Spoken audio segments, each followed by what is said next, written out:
Hey everybody, it's Party Elite, and today I want to go over some crucial beginner tips for Mutant Year Zero Road to Eden. With it releasing today, many of you are about to be hit with the harsh reality of this amazing and often challenging game. With the hopes of helping you along the way, here are 10 essential beginner tips to get you started. Use fast travel wisely. Mutant Year Zero is divided into zones on a world map, and at any point of time when exploring in real time, you can open up the world map, and panning around, you'll find that with the click of a button, you can fast travel to any destination you've already entered.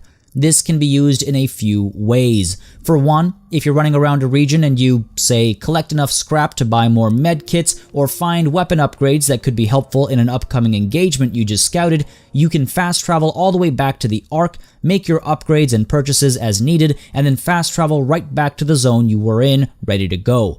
Keep in mind, though, that you will be brought to the entry point of the zone in question.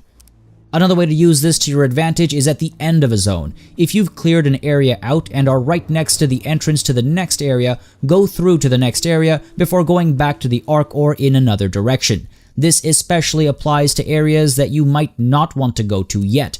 If you're right next to the entrance of a branching path, go ahead and enter the area you have no intention of going down just yet first. Then double back and pursue your initial plans. At least when you reach the end of your initial path, you can fast travel to the beginning of the other path without wasting too much time backtracking. Go where the game tells you not to, especially in the early game. Just because a zone is marked well above your level and has a red skull over its name doesn't mean there isn't good scrap or loot to be had easily. Very early in the game, you can find the Axe Warrior armor in a region well beyond your level. You just have to travel to the Iron Serpent, and before you know it, this crate will greet you with its contents. A little further on, you can get yourself a pretty sweet gun, the Rambino, by exploring another region, the Lair of the Horned Devil, that's also well above your level. It's all the way to the northeast. Yes, it can be pretty scary, but if you're careful and wary, you won't get spotted, you won't trigger an engagement, and you'll walk away with some great gear, especially for the early game. Plus, you'll be able to grab a lot more scrap and artifacts a lot sooner than you're expected to, giving you access to more gear and mods. And as I mentioned earlier, you'll also make it easier to fast travel to these locations afterward. Keep your eyes peeled. Whether you're in these high danger zones or just ambling about, keep your eyes peeled at all times. Lurking in the shadows off in the distance, you'll often see the enemy before the game notifies you of their presence. Use that information to plot your approach without compromising an ideal position. When enemies talk to each other, you'll see speech bubbles above their heads. These speech bubbles can give you some intel regarding enemy placement and numbers. See how many bubbles go back and forth, see the elevation changes, and hear the voices. They'll tell you the types of enemies and how many you're facing. Now, they might not all speak, but at least you're able to start getting an idea of what you're up against. And finally, when roaming around, make sure to turn your flashlight on to highlight lootable items. Scrap is often very hard to identify, but the flashlight makes them nice and shiny no matter what elevation differences there might be or no matter what they might be hiding behind. And trust me, you're going to want to collect as much scrap as possible. Stealth is king. Do not underestimate the value of stealth in this game. While you can absolutely go loud whenever you want, and you might be able to survive, you're going to find yourself bruised and beaten more often than not. Take your time. Sneak around with your flashlight off. See enemy patrols, learn enemy patrols, look for opportunities where you can pick them off one at a time, even if it's a fraction of a second of a chance. As long as you completely kill an enemy using only silenced weapons outside the viewing radius of another enemy, you won't trigger an engagement. If you are patient, you'll find most enemies end up isolated at one point or another outside of where the game is teaching you how battle works or a situation where combat is inevitable. Spend time to scout an area. More often than not, the most obvious answer isn't the right answer. The right answer is lurking in a far-off corner waiting to be killed off. Like here, where I turn a lower chance of a successful hit from the bottom of these stairs to a definite kill by getting to the top of the stairs from a different angle. Arm each of your party members with at least one silenced weapon. Borman starts with none, Dux has his crossbow, and Selma starts with a suppressed pistol when you find her. There's a silenced needle gun at the Fallen Angel waiting to be found, and you should get it as soon as possible to equip Borman. Between this and leveling your silenced weapons up properly, you're going to find yourself offing ghouls without triggering an engagement 9 out of 10 times. This is going to save you a lot of heartache and rage. Stealth is king, queen, jack, and ace in this game. Sweet!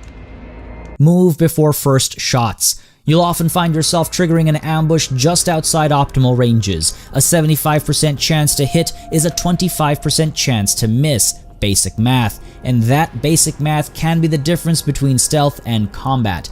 Keep in mind that as you trigger your ambush, you're still able to move before you shoot, just like a regular tactical turn. So, move before your first shots. Get your sneaky stalkers closer to get that 75% up to 100%. With appropriate specking and equipment, your crit chances will be high enough by the time you need them to be, and you'll see some great damage output with every shot. So make sure everybody moves as needed to get their hit chances up to 100%. Yes, you'll get spotted, but if the only enemy spotting you is the one you're about to kill, it doesn't matter. And if you're really good, you'll be able to remain hidden despite moving, and that will give you a nice buff to your crit chances as well. When I say move, I mean more than the physical act of moving between tiles, by the way. This includes the use of abilities, like Duck's sprouting wings to take to the air, which will give him height advantages. On which note, Gotcha. learn your characters. Every character has something that makes them unique. Without spoiling much, Bormin is a bit of a tank. He can up his health often and early, and then he can charge into enemies to knock them down for a couple of turns. And he can run and gun, which means he can sprint a longer distance and still use an extra action to, for example, fire.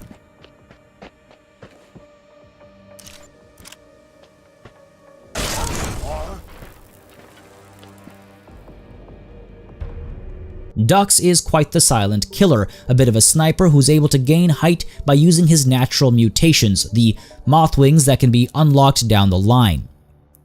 Selma, meanwhile, has easy access to the high ground with 2 potential mutations to help her. She's also great at holding people in place with Tree Hugger, but that can only be used when you're actually in contact with the ground, so a bit of a catch-22 with her skill tree. These are the characters we've seen the most of, so I'm not going to spoil any of the others, but my point is this: learn what makes each character tick and set them up for success. For example, Dux and Selma have easy access to high ground, so give them helmets that give buffs when they've got the high ground. Bormin is likely to be going toe-to-toe, so give him the beefier armor or some fireproof gear. Each of your characters will be predisposed to certain approaches. Take advantage of that, or you're going to be seeing reduced hit chances, reduced crit chances, and reduced successes. Split up often. Moving as a group is great when you're in the open without any enemies in sight. It's great for quickly moving from point to point near an enemy encampment as well, but it's a good idea to split up often. Like I said earlier, each character is built for a certain approach. Every piece of equipment or mod is ideally used with a different approach. If you're pairing party members with equipment appropriately, you should see the natural conclusions of how people should be split up, and where they should be placed. Be wary also of incoming grenades and Molotovs that have an area of effect, and just because one of your characters has to sacrifice their hidden trait to move and shoot when triggering an ambush doesn't mean they all do. Only characters that are in the same direction will be spotted right away. Any sneaking from around the bend or coming in from behind will maintain the hidden trait, ensuring that they can still get the buff to their crit chances. And sometimes you'll really want to split the group up, like here where I just sent Dux and Selma forward to eliminate potential threats, allowing me to come back and gang up on the final beefier enemy with all my strength. Dress appropriately. I cannot stress this enough. Dress for the job and bring the right tools. When you scout ahead, you should be able to ascertain what you're up against, fast travel to the Ark if necessary, gear up as needed, and then move in. For example, if there's high ground advantage to be had, make sure to wear the right hats. If there's an enemy pyro, maybe wear some fireproof vests. If there are mechanical enemies, maybe bring EMP grenades or the appropriate mods on your weapons. Even characters should be swapped out to deal with specific situations in certain cases. Always gear up for the job appropriately, otherwise you're setting yourself up for failure. And remember, you can change gear on the fly, swapping things around between members depending on their current position. So if you need to pass grenades or guns or armor around when stealthing about, you absolutely can. Prioritize targets. This one should go without saying, but for posterity's sake, I want to cover it. Pick your targets wisely. Priority 1 are enemies that can be taken out without breaking stealth. Priority 2 is also enemies that can be taken out without breaking stealth. Seriously, make sure you've really looked around the map to take them all out first. When the alarms trigger and an engagement begins, they all become aware and they can all dive in from all angles. Only then, as priority 3, should you try to shut down the likes of shamans or shamans, however you'd like to pronounce it, or the Mother Zone dogs and other equivalents that will call in more ghouls or dogs to provide some support. After that, it all becomes kind of muddled, but I believe it's better to thin the enemy out quicker rather than try to kill a more heavy-duty enemy first. They'll all be dealing out damage just the same, and the longer you let the grunts live, the more damage you're likely to take per turn. If you're able to take a pyro out when he's surrounded by your enemies, that's an excellent idea. When they die, they blow up, and they set friends and foes alight, causing fire damage to people in the area, and for some turns over time. And as far as I'm concerned, you should leave medbots for last. They will chase after fallen allies as their first move, and will ignore your party if there's somebody to heal. Healing will take one full turn though, so you can target the medbot as it's healing. Ideally, you'll use something like the Gaper that will hit the medbot with some knockback, forcing it away from the fallen ally and preventing it from completing the heal action. This will get the foolish machine stuck in a loop, allowing you to kill it while using the fallen ally as bait. Works every time. When it comes to prioritizing targets, make sure you're using the appropriate equipment in the appropriate situations as well. Something that penetrates armor or causes knockback might be wasted on a grunt that might be just as easily taken care of by a low-tier pistol. Stay stocked on medkits. They're not cheap, but they're worth every piece of scrap they cost, and you'll often find them littered around the world. Medkits are literally lifesavers, but there is an ideal way to buy and use them. For one, you'll want to get this discount as quickly as possible. Use the first ancient artifact you find to purchase the discount at Iridia's shop. She's the one who sells you everything from guns to grenades to medkits. The savings will add up fast. Apart from that, try your best to avoid using medkits in combat. There are 3 ways to use medkits. One is when it's a party member's turn, where it can be used to heal oneself or a nearby ally. Another is also when it's a party member's turn, and this is specifically to revive a fallen friend, replenishing some of their hit points. If at all possible, these 2 uses should be avoided at all costs. Unless you're facing total party kill or the certain death of an ally, try to ride an engagement to the end. Why? Simply because using a medkit outside of combat will always bring health back up to full. You'll still have to use one per member, but at least you're guaranteed to end up with a full health bar no matter the current status. And it's important to point out at this stage, I believe, that if a party is down but not out, i.e. they're bleeding out, they're not going to die unless they finish bleeding out, so you have some time before things get desperate. I'd also advise getting this upgrade as soon as possible. It increases the value of using medkits in combat, and that becomes more helpful later on, but hold out for as long as you can. But yes, remember to stay stocked on medkits. At least 3 medkits at all times is how I like to play, as long as it's possible. It's the best use of money in my opinion. Owning a fancier gun isn't useful if the person who's holding it is dead.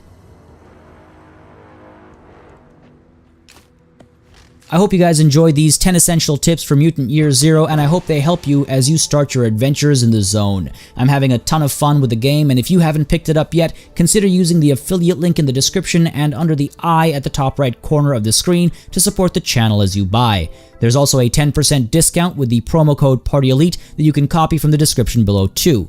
As always, make sure you subscribe for more strategy gaming content, including Let's Plays, reviews, previews, and more. And a massive thanks to all of my patrons and channel members for supporting the channel on a monthly basis. And a massive thanks, of course, to you for watching. Until next time, cheers.